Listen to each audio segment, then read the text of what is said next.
better. So I strongly recommend this for all the youth. చాలా బాగా చేశారు గారు మార్కే కనబడుతుంది సినిమా అంతా. ఆయన అంటే మనకి పాత సినిమా కనబడి గుర్తుంటూ ఉంటాయి కానీ మొత్తం మీద శంకర్ గారి బ్రాండ్ కాబట్టి ఆయన మార్క్ కనబడుతుంది. Cinema hit.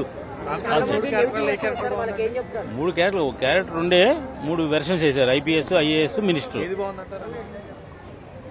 అంటే ఆ 2 క్యారెక్టర్లు చిన్న చిన్నవి. మెయిన్ ఐఏఎస్ క్యారెక్టర్ బాగుంది, కలెక్టర్ క్యారెక్టర్ బాగుంది, అదే బాగుంది. అదే త్రూఅవుట్ ఉంటుంది.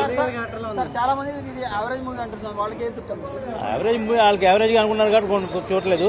నిజంగా సిరీస్ చూస్తే అది బాగుంది, హిట్ సినిమా. డిఫరెంట్ గా బాగుంది సినిమా. అమ్మా యజ్జేశ్వరి మెయిన్ విలన్ అతనే మెయిన్ క్యారెక్టర్, అతను బాగుంది. బాగుందండి. యాజ్ యూజువల్ గా శంకర్ ట్రేడ్ మార్క్ చూపించారు. సో పాలిటిక్స్ పరంగా ఎలాగ ఉండాలి ఏంటి అనేది, సో ఆ మార్పు అనేది ప్రజల్లోనే రావాలనేది ఆ మెసేజ్. సో ఆ మెసేజ్ ఖచ్చితంగా అందరికీ అందుతుందని కోరుకుంటున్నా.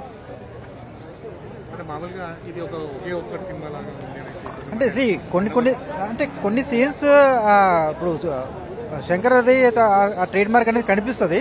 సో ఒక్కడ అనేది స్టార్టింగ్ లోనే అంటే 1 డే సస్పెండ్ చేయడం అని ఇవి ఉంటాయి కదా, అది కలిసింది. కానీ తర్వాత స్టోరీ అంతా మారుతుంది. ఆ ఫ్లాష్ బ్యాక్ అది కూడా చాలా బాగా తీశారు.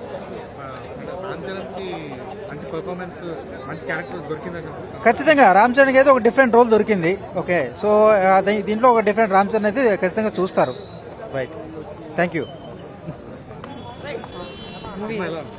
సినిమా బాగుంది, ఏం లేదు. యాక్టింగ్ చాలా బాగుంది.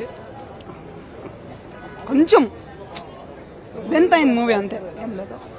ఏమంటే బాగుంది, బ్లాక్ బస్టర్. అండ్